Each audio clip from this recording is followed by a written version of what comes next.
One of the things I would tell is operate with curiosity and kindness. The curiosity will help you rushing to judgments and entering into going up the ladder of inference and thereby allow you to have stronger relationships by being curious. And the kindness will allow you to enable other people to thrive too. As long as you are being curious and being kind, we can all work together to solve whatever problems there are. Welcome to the True Leadership Podcast, where we sit down with executive leaders to explore what leadership really means through the lens of their stories, their wins, their struggles, their vision, and their lessons along the way. I'm Ty Hammond, founder of One Mountain Leadership and creator of the True Leadership Approach, an awareness-based path that helps leaders shift their focus from what to do about their problems to how to grow from them. Whether you're just stepping into leadership or are well-seasoned and at the top of your game, your potential won't be realized following someone else's script. But you can draw insights from their stories and turn it into wisdom by putting it into practice in your own life. Welcome to the True Leadership Podcast, where we explore the essence of leadership beyond tactics and performance by sitting down with executives to hear what matters most to them. I'm your host, Jessy James, and today's guest is Vinod Parmeshwar. Vinod is a seasoned executive whose career sits at the intersection of finance, human resources, organizational development, and social impact. As CFO and CHRO of the Lincoln Institute of Land Policy, he leads financial strategy and people operations that strengthen the organization's ability to advance its mission. Throughout his career, Vinod has guided complex transformations, modernized systems, improved operational efficiency, and helped mission-driven organizations maximize their impact. With leadership experience spanning Oxfam America, academia, and international development, he brings a rare blend of strategic thinking, operational excellence, and a deep commitment to empowering people and organizations to create meaningful change. Vinod, it's an absolute pleasure to have you on the podcast today. It's a pleasure and an honor to be in the podcast too. Thank you. Thank you. Vinod, I'm curious, who is someone in your early life, or it might even be an early experience that you had, that shaped the kind of person and leader that you are today? It's a great question. So for this, I have to go really far back, and it is deeply personal. So the first person I ever looked up to is my grandfather, and he was a very humble man, and he was a school teacher who provided free education to a lot of people in rural India who were disadvantaged by both caste and class at significant personal cost to himself. And this was a person who never talked much about it and quietly went about his own way. And so he always used to call me by the name of Vinoba, which is the name of a social reformer in India who single-handedly oversaw the largest peaceful transition of land ownership in human history. Peaceful because he convinced people through moral persuasion to part with the excess land that they had to help the poor and the landless in their own country. It is called the Bhudan movement. And so he always wanted me to have an impact on the planet similar to Vinoba. And so I always carried that kernel of hope and social justice, and within me, which has guided me ever since. It is what I would call my inner North Star. So that is what has been my guiding moment, or the light that allows me to keep focused when you come across life's troubles and challenges. And how did that experience really shape you as the leader that you are today? So one of the things I would say is that there are two things that are non-negotiable. One is making sure that any actions that we engage in have not just a long, but a very long view. And part of it is also making sure that any benefits of our actions are accruing as a net positive to the broader society at large. And so for me, the fact that you have existed should mean that you have made a net positive impact on the lives of a few hundred, a few thousand, a few 100,000, or millions of people, if possible. And because I feel like much has been given to me, I feel like I have a responsibility to give more. And so consequently, I've been very privileged to have partnered with other change makers, both in India and in other countries around the world, where we have been able to reach millions of people, mostly women, not exclusively, who have been able to transform their own lives by being able to leverage more of their innate potential and talents and harnessing it towards their goals. Yeah, that's fascinating. And this leads me to kind of, explore a little bit about what does true leadership mean to you from your perspective, from your multitude of experiences? What makes a true leader? So a true leader is someone I feel who is willing to do the hard work necessary, takes the long range view, and is willing to be unpopular in the short term while people catch up with the vision, and at the same time is willing to give the credit to the people at large and does not seek the credit for whatever it is that they were able to achieve in tandem with others. And so one of the things I feel is true leadership is also a team sport. Hmm. I don't necessarily subscribe to the single person model of leadership. I feel that a true leader is someone who is not only not threatened by others shining around them, but actively encourages people around them to shine. So it is more like a team captain who is enabling the entire team to perform at a higher level, as opposed to an individual who is doing well and is acknowledged by others. So a true leader is someone who, when their job is done, is the people feel that they have done it themselves. And that for me is way more important. And it has guided my work because the work that I've been a part of leading along with other extremely talented people, both in India and Cambodia, Senegal, El Salvador, other places, has been where ultimately the people transformed their own lives. We provided the necessary enabling conditions, maybe even the initial stimulus. However, it was those people who had their innate drive that they were able to be better harness their own inner potential and thereby get started on their journey towards self-actualization. And so most of them would never even know that I existed, and that is appropriate because it is very much in line with how I believe leadership should operate. Can you share about a time when you realized that your way of leading or living no longer met the demands of your work and life and growth was needed? So, so there are numerous examples of that. So part of it is life is a learning journey. So one of the things that I've always believed in is like I'm as willing to be shaped by people around me as I am trying to shape them through the force of my ideas or interventions. And I've had the privilege of working with numerous people around the world. So a classic example is when we first started working in the country of Mali in West Africa. We were trying to help women start saving money. And I had never been to West Africa in my life. But we had to go in with something. So I created a written record keeping system so that the women would be able to keep track of the money that we were asking them to save. This was their own money. So they were going to keep their money. We were not matching it or giving them any money, which was a departure at that time from what was prevalent. People were getting a lot of donations or grants from different organizations, well meaning, although they were not sustainable over the long run. And when we found out that most of the women had not had the privilege of going to formal schooling beyond grade 2 or 3, it was a challenge. So I realized that my current things won't work. So what we did was that we worked with the women to come up with what is called an oral record keeping system that enabled all these women to keep track of all their money.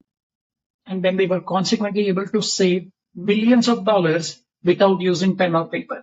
It was all based on a 10-step algorithmic process that we helped them develop that enabled them to keep track of their money and no money was ever lost.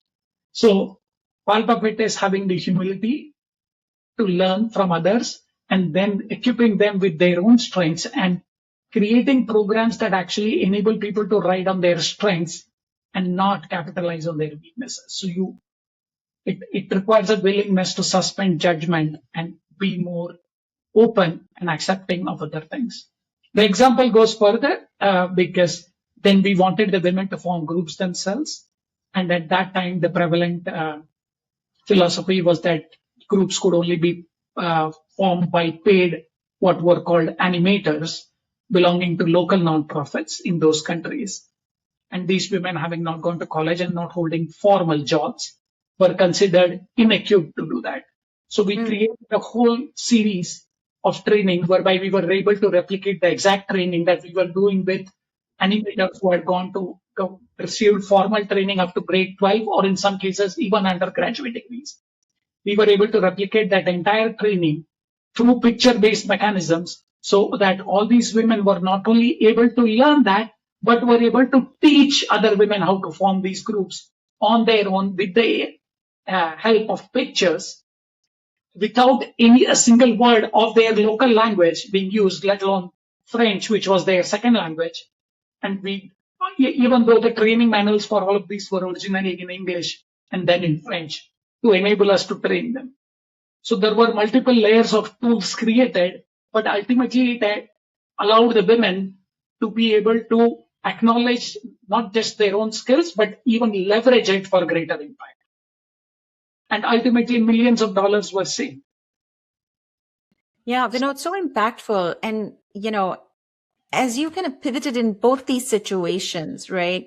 I'm curious, what did you have to sort of outgrow and let go in order to come up with these ideas and pivot in the moment?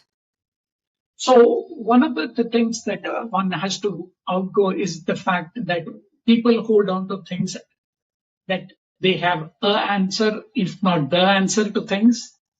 So part of it is a willingness to acknowledge that I don't have all the answers, and then be open and honest about it with the people with whom you're working.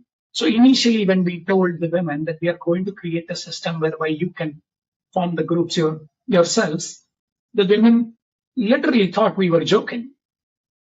And I was like, I'm not joking. Like, we have created a draft rubric, a draft. You have to tell us which one works, and we will move around the steps because ultimately you have to make this work. So we actually iterated multiple times so that the people then realized, oh, these people are serious and they are going to iterate based on the feedback we give, which allowed a lot more people to innovate so that even though the core kernel remained the same, to keep it extremely simple, to facilitate faster propagation of the idea, there were lots of innovations that the group members did that was calibrated to their specific realities. And that was appropriate because it allows a lot more innovation and a lot more calibration of the model to meet their context, which allows us to serve more people more effectively at scale. So it requires the letting go of the ideas. It requires deep listening skills, and you have to be honest with both yourself and the people you're working with. And there were people also who would tell us that, what are you giving us? And we would say, we are not giving you anything in terms of money. We are helping you save your own money. So it goes back to the cliche where we would be like, either I can give you a mango today, like the other projects, but what we are here today is to help you plant a mango tree yourself. So it's up to you if you are willing, and it's a lot of work to plant a tree. You have to water it, you have to take care of it, and the fruits are visible over the long term, not today. And that is difficult in a context where there was humongous amount of food insecurity. There were lots of people I have met who would not be eating 2 to 3 meals a day. And so it is challenging, but the women were up to the challenge. And those who were not, we moved to a different village or different group within the same village because these were people self-selecting themselves. And once they saw that this was working for other people within their own village, they would come back a year later when they felt more equipped to help themselves. Yeah. I mean, it sounds like a really defining moment. And, you sound like someone with full of conviction. I'm curious, what impact does it have on who you are and how you lead today? So, because I've seen a lot of things like that, I always, it has enabled me to keep perspective. So what do I mean by that? Let me give you a live example. Like I used to go to a lot of villages where I would be talking to the women, and the meetings would go on, and we would have questions, and we would give feedback about how they can improve. They would ask. So typically during these meetings, everybody is participating and paying attention, and nobody leaves the meeting. And so at one of these meetings, so the way it works is that they keep saving money every meeting, and every fourth meeting the group would make loans to certain individuals, and then they will pay back the loan, and that's how the money keeps growing. And they decide the interest rate. Some groups went to 0% interest rate. Some groups went to like 5% to 10% a month because they found it easier to calculate. It was completely decided with them. We didn't tell them what was anything.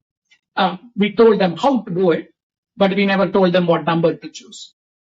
So at one of these meetings, there is a woman who takes a loan and immediately leaves the group. And I just noticed that because it was very strange. And then she leaves, and then she comes back literally in 2 minutes. And then the meeting continues. And so at the end of the meeting, I said, I just have a question. Like, I saw one of you lead the group during the meeting, and that is I've not seen that happen. Like, can someone tell me why that happened? And initially they were like, And I'm like, I'm not judging, I'm just curious. And so what had happened was that the mom, sorry, I'm a parent, it's difficult. So her kids had not eaten for 3 days. Oh my God. So she had left the group to give the money to her husband so that he could go and actually buy food for the kids and not wait till the meeting got over.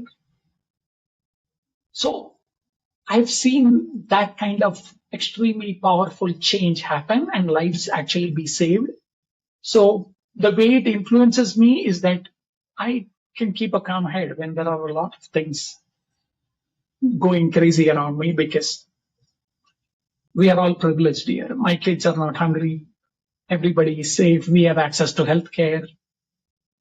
So, there are a lot of things. And I have loads of stories like that. So like I've seen extremely young women lose their lives because there is no proper childcare, like in terms of childbirthing facilities. Women as young as 27, 28. Yeah. It's extremely sad. And there is no doctor nearby for anybody. So if there is any complication. So when that happens over time, part of it, the challenge then becomes, how do you retain your empathy and not become numb? And so that is always a challenge. You still have to retain the ability to empathize with other people while also retaining the capacity to help them without getting caught up or lost in the moment. Yeah. It's like a doctor. If you don't empathize enough with the patient, you won't be effective. If you empathize too much, you might not be able to keep a clear head, prescribe the right medicine. So it is the right level of empathy. Yeah. Yeah. Really building that muscle or capacity. Well, and I'm thinking about your journey over the past few years. What's been the most valuable investment that you've made in yourself for your own growth? I would say the most valuable investment I've made in myself is I have constantly gone to different training for both personal wellness as well as exploring my own leadership journey. So many years ago, like I was privileged to be part of a group of leaders at Oxfam who were sent on a leadership training program. And one of the things that was part of the program was being surrounded by a group of peers. And this was a group of peers where the mechanism was nobody was allowed to give advice to anybody. And each person would come to the group with a problem that they were facing, a live problem, could be personal or professional. And nobody was allowed to give them advice. You're only allowed to ask open questions, because the philosophy was that you arrive at the best answers by coming to your own conclusions. Mm-hmm. And there were no leading questions allowed. There could be no advice couched as questions. That was a very good investment in myself. I was very lucky to have that investment. And it helped me.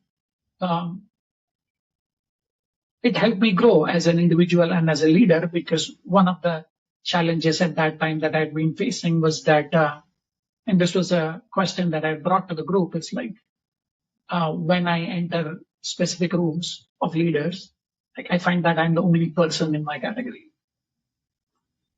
And that creates problems because sometimes you become invisible, and sometimes your ideas, even though you have vocalized them, other people get credit for the ideas, and you're sitting there wondering, wait, I said that first.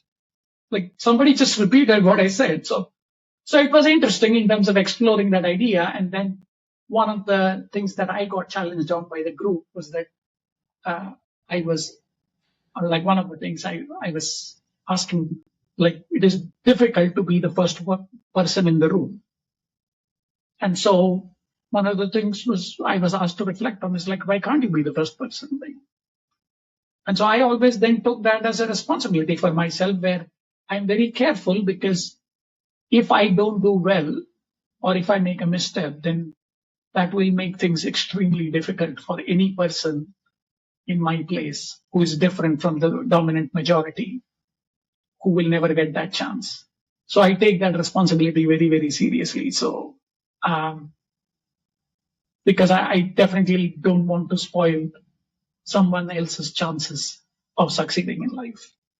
So I'm very cognizant of my responsibility towards future generations. So I strongly believe in paying it forward in that way, making sure that I'm creating the right conditions for others to flourish. And that is driving um, driving motivation for me in terms of creating the appropriate conditions, so that a lot of people, and now in my role for the last 10 years or more, like, it is helping employees flourish to the fullest of their potential, which then consequently makes the world a better place, because all these employees have been working in either non-profit organizations, or I've been working with entrepreneurs where they are creating social impact ventures, where they are harnessing the power of business to have a positive impact on society. So either way is helping people find and actualize more of their potential. That's a huge impact. I'm curious, kind of takes me to my next question, which is, what is your vision for your leadership, for your legacy, the impact that you want to have in the years ahead? So for me, I have an almost insatiable appetite to be helping more and more people actualize more of their potential. I will never lose that drive, because I feel like there are people, like, I went to a very tiny school. There were teachers in that school who believed in me. And so when I went to college, people in my college couldn't believe that people from my school went to that college. Same thing when I went from college to my master's. It's same thing. So for me, there were people who believed in my potential and invested time and energy in developing the skills, talents, and energies of the next generation. So I feel like others have given me that gift, and so I want to pay it forward in terms of equipping as many people as I can. So I've also been a teacher for a long time. So I like to share, and so I will consequently always be doing that in some way, shape, or form. Whether it is being a mentor through all the different accelerators I work through entrepreneurs, or whether it is being a formal teacher in some kind of a school where I'm actually teaching something, so that people can do better with their own skills and talents. So one of the things, that analogy I use when I work with people, is that I say, I see my role as two different things. One is, my job is to keep polishing the mirror so that you can better see yourself. And what I mean by that is, I see a lot of potential in you, but until you see the potential in yourself, my job is not done. So I will keep polishing the mirror till you can actually see it in yourself, and then you will be able to better flourish. Because my believing in you is necessary, but your believing in yourself is what will make it really work. So the other line that I like to draw on is like, I would like, I want to be the person who reminds people of their wings when they have trouble remembering how to fly. So it's just that I feel like that is my role in terms of reminding people that you can soar. Yeah. So, when they have trouble minding it themselves or believing their own innate potential for whatever combination of situation, circumstance, or challenge that they find themselves in. Yeah. And Vinod, as you polish the mirror for others, as you are sort of the wind beneath the wings of projects, of individuals, what are the ways, it sounds like that's really your vision, right? And it feels like very close to sort of your purpose. And I'm, curious, what are the ways that you feel you still need to grow personally and still need to develop to realize that? So for me to develop, that's a great question. For me, I like to get inspired, and I also like to inspire people. So in terms of where I would say I have been given feedback by people surrounding me is that I always give people a second or a third chance. And that has its cost. And I don't say it's a good or a bad thing. There is no value judgment. I give them because I do believe in people's ability to grow and change. And so sometimes that has created more friction.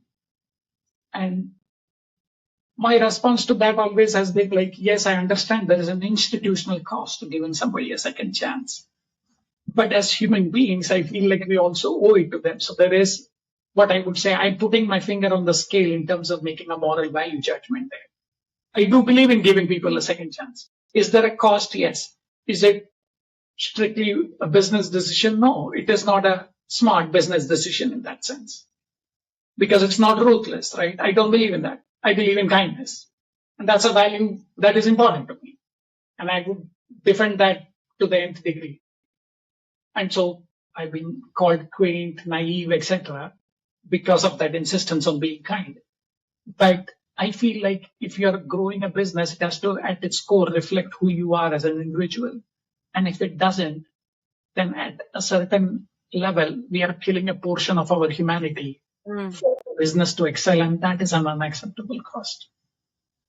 So for me, giving people that second chance is important and valuable.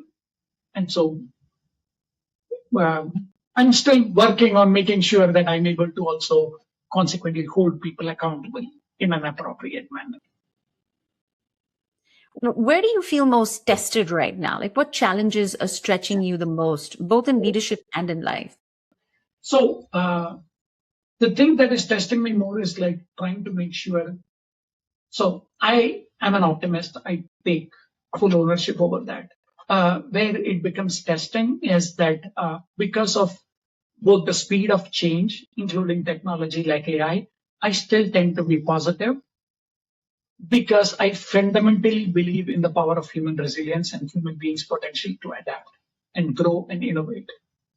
That becomes challenging when people are consumed with a lot of challenges at the same time. So, for example, people were impacted by COVID, by being staying at home, by having mental, emotional challenges, getting isolated, etc. So that can become challenging because you have to now support people who don't see any optimism in anything. And so for me, that becomes challenging because even though I am optimistic, I need partners who are willing to go along. So that can become very challenging. It can feel like you are a lone madman going against the crowd where everybody else is like, what are you smoking? It's like nothing. It's just true. It's just that we have seen more and I believe in more. So there is a practical example. I still remember way far back when, well, I don't want to share the example. It might become political. So I will drop the example. But that is something that I continue to struggle with because, particularly these days, because I've seen certain things online that talk about, what is it? They call it toxic optimism or something like that. And I'm like, that's interesting. Like, I don't subscribe to that because for me, being optimistic is vital to being in a solution oriented mindset, irrespective of the challenge. And sometimes the challenge can be bigger than you, more often is. Then you need more partners and more people who are willing to work with you to tackle the problem. Because the bigger the problem, the more complex it is, and the more systems oriented problem it is, Individuals cannot solve it. You have to work in communion and community with others so that you can bring a variety of skills and talents to bear on the problem to create a solution. It is like a moonshot. You don't need one person. You need a lot of people with a lot of skill sets to make that work. And all of humanity's challenges today need that. So part of my challenge is how do I assemble the people with the right skill set and then equip them with the right mindset, or vice versa, get people with the right mindset, then equip them with the right skill set to then be able to work together on a challenging problem and try to make a difference in the lives of the people. Yeah. And today isn't yesterday. Things have changed so much, especially with AI, and just the pace of change. And I'm curious, as you remain optimistic and gather your people around you who are optimistic, to kind of do the work that you do, I'm curious, what are the ways in which you most need to grow and develop to meet that challenge? So for me, the way I would need to go is I would have to continue to hone my listening skills so that while I am optimistic, I'm also allowing enough room for the people who are worried about things so that we are able to create solutions to those. So what do I mean by that? Specific example. There will be a certain amount of unemployment that will be created because AI is making things more efficient, which will mean fewer jobs. That necessitates policy solutions to take care of the people who will be either temporarily or permanently displaced from the labor market. What would be the solution? I don't know. It could involve something like a universal basic income program. It could be something else. However, those people who are going to be worried also deserve a seat at the table, even if they are negative about it. Particularly because we need to make sure that the benefits of AI do not accrue to a very small minority and the majority loses out on the benefits of those. The challenge will not be that AI will not work. The challenge will be to make sure that the benefits accrue to the vast majority rather than to a small few. Yeah. And Vinod, I just want to go one more layer into this. I mean, that's a huge challenge, right? To change opinions of people, to think about universal income and all of that. I'm curious, again, what are the ways that you personally need to invest in yourself in order to carry that mandate forward? You said listening, and I'm just curious, is there anything else? So part of it is like I'm trying to think because I would have to also learn more about AI and all the different ways it is being implemented. I know some of them, definitely don't know all because I'm currently don't work in the tech space. I know, so I've mentored people who are currently using AI to disrupt the manufacturing sector, the healthcare sector, the education sector. So I know of a lot of interesting ways in which AI is being applied to improve different industries and different firms. The question is like, how do I stay abreast of it? Because that is happening in my spare time. And so it's not my day job. So part of the challenge is making sure to keep investing in myself so that I'm aware of both the potentials and pitfalls of upcoming technology, because it's like AI is like a knife, right? It can be wielded in a good way to cut vegetables, but it can also be used to cause harm to others. So for me, AI is similar. It depends on the intention of the wielder. Who is sitting behind it? What is the kind of prompts you're putting into it? And so, and who are the people who are developing it at the back end, and what are the language models they are using to develop it? So that it is not, because earlier models have tended towards fascism and they start using the nuclear thing at the drop of a hat in defense applications, etc. So there are real dangers to this. It is not to be minimized or papered over. So we need a serious discussion around safeguards, and hopefully governments also enacting appropriate legislation so that there are safeguards that save the people from the downsides of these innovations that also hold promise for our progress. Got it. I'm curious about your perspective. Given your experience having worked across so many organizations and so closely with people, what do you believe separates leaders who are truly thriving right now from those who are struggling to adapt? I think all leaders who are thriving are willing to uh, evolve and adapt based on new information that they are continuously hearing. So part of it is having some sort of antenna out to test the environment and keep getting inputs on what is happening around the world.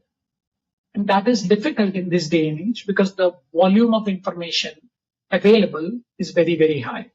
So part of it is how, and people who are unable to thrive at this moment are people who are working in organizations that are operating on legacy models that are outdated to meet the challenges of today, let alone tomorrow. Mm.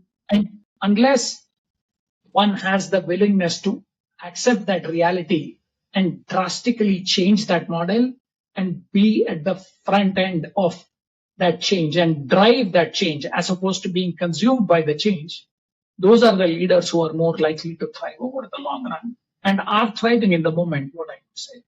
Whereas those who are trying to preserve legacy models are the ones that will have trouble because you are trying to hold on to something that cannot be held down. It is only a matter of time before that model completely becomes infructuous. And that is not a value judgment. It is just what will happen if you don't adapt. And that's the case in nature too. You adapt, you evolve, you survive. The moment you stagnate, you die. It's like water. You stagnate in a pool, over time, there is less oxygen and algae growth and the water dies. There is no oxygen. You keep flowing, you keep thriving. It's the same thing with institutions, leaders too. The more you learn, the more you empower other people. Organizations and leaders are more likely to thrive when they have empowered all their staff to all be looking out for the organization. If it all relies on one individual, that's a model doomed to failure. It worked in the past, but we are not in that reality now. Yeah. I like that share in the leadership model. And those are the ones, people who are willing to share ownership and leadership are the ones who are likely to flourish. The more of a round table leadership is wise, I would call it, rather than a pyramid form. Mm. Yeah. I love that you talk about both the responsibility is on the individual as well as the organization, which makes complete sense. This is my last question is more of an invitation. You have this time and space here to offer to our listeners whatever is top of the heart and mind for you. Take your time. The floor is yours. So one of the things I would tell the listeners is, as far as possible, operate with curiosity and kindness. The curiosity will help you rushing to judgments and entering into going up the ladder of inference and thereby allow you to have stronger relationships by being curious. And the kindness will allow you to enable other people to thrive too. So for me, as long as you are being curious and being kind, we can all work together to solve whatever problems there are. And by that, I don't mean to make light of all the problems that we face as humanity. There are loads of it. But as long as we are all willing to work on it with curiosity and kindness, I believe we can surmount our, whether it is differences of opinion, whether it is political differences, whether it is religious differences, anything. As long as you apply these two qualities and bring those to your discussion in a live and present way, then it will be easier to make it work. And what I mean by live and present is like, it's a little bit like saying, or if I'm using an analogy, it's like, one cannot say, oh, I went to the gym last week. Well, that was great, but it is a practice. You have to keep doing it regularly so that you accrue the benefits of being in a physically fit body. Similarly, curiosity and kindness are not a one and done thing. It is a daily living practice. And the more you are curious and the more you are kind, the more easily it will come to you and the more you can make your own life better as well as the lives of those around you, whether it is family, spouse, friends, or the institutions that you work in and spend a good portion of our lives. Vinod, I appreciate the wisdom that you've shared here today with me. I've gotten so much out of your stories and your perspective, and I'm sure that whoever's listening will benefit equally from whatever you've shared, from everything that you've shared. So thank you so much for being on the True Leadership Podcast. Thank you so much for inviting me. I truly appreciate this opportunity. Thank you. Thank you. That's it for this episode of the True Leadership Podcast. If you enjoyed this conversation, you can subscribe to YouTube, Spotify, Apple Podcasts, or wherever you're listening to this to catch future episodes. This conversation was brought to you by One Mountain Leadership, where we help leaders grow the capacity, confidence, and presence of true leadership through the True Leadership approach. To learn more about the approach, our offerings, our community, and how we can help you realize your potential in both leadership and in life, visit us at onemountainleadership.com.